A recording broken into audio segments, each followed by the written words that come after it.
السلام عليكم ورحمة الله. ازيكم؟ عاملين ايه؟ يا رب دايما تكونوا بخير. تعالوا نعمل مع بعض كده فراخ مشوية بتتبيلة حلوة جدا، سهلة وسريعة ومنقذة وشغالة معاكي في اي حاجة، جريل شغالة، فرن شغال، فحم شغال، مش هتقولك لا، وريحتها وطعمها يعني خرافة. تعالوا نشوف مع بعض. انا هنا كان عندي 4 وراك تبلتهم كويس وكانوا متشالين في الفريزر، فهقول لكم التتبيله سريعا كده.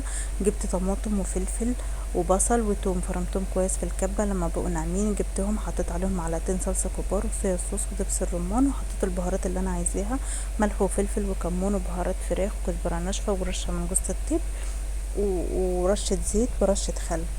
تمام. جبت قرن فلفل وقطعته قطع، فلفل حراق لو حابه، مش حابه استغنى عن الحته عن المكون ده يعني. بس كده، هي دي التتبيله، وسبتها. كان المفروض اخدها معايا مصيف بس ما خدتهاش، فسبتها في في الفريزر يعني، فهنعملها مع بعض. التتبيله ريحتها حلوه جدا وطعمها جميل جدا، جربيها.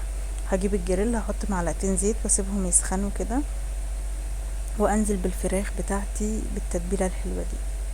يعني لونها وهي نية فظيعة، ولما تستوي جميلة جدا بصراحة يعني.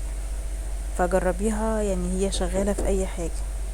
ممكن تجهزي منها كمية كمان وتشيلها في الفريزر لوصفات الشهر. ممكن تاخدها معاكي مصايف، رحلات. برضو جميلة جدا، مش هتقول حاجة يعني، وطعمها جميل ولذيذ وسريعة وريحتها قلب البيت حرفيا. فهسيبها انها تستوي في الصوص بتاعها او في التتبيله بتاعتها لحد لما تبقى بالشكل ده كده. هبتدي اقلبها بقى على الجنب التاني عشان تستوي وتستوي. طبعا دي وراك فراخ فمش بتاخد سوا كتير. هنا خلاص بقت جاهزه معايا يعتبر.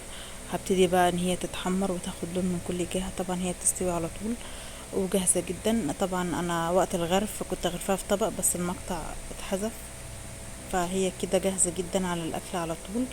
تعملي جنبها بقى رز بشعرية وملوخية، تعملي رز بسمتي، تعملي عيش وسلطة وطحينة، تعملي مكرونة، يعني شغالة معاكي في أي حاجة. ما تنسوش تعملوا لايك. مع السلامة.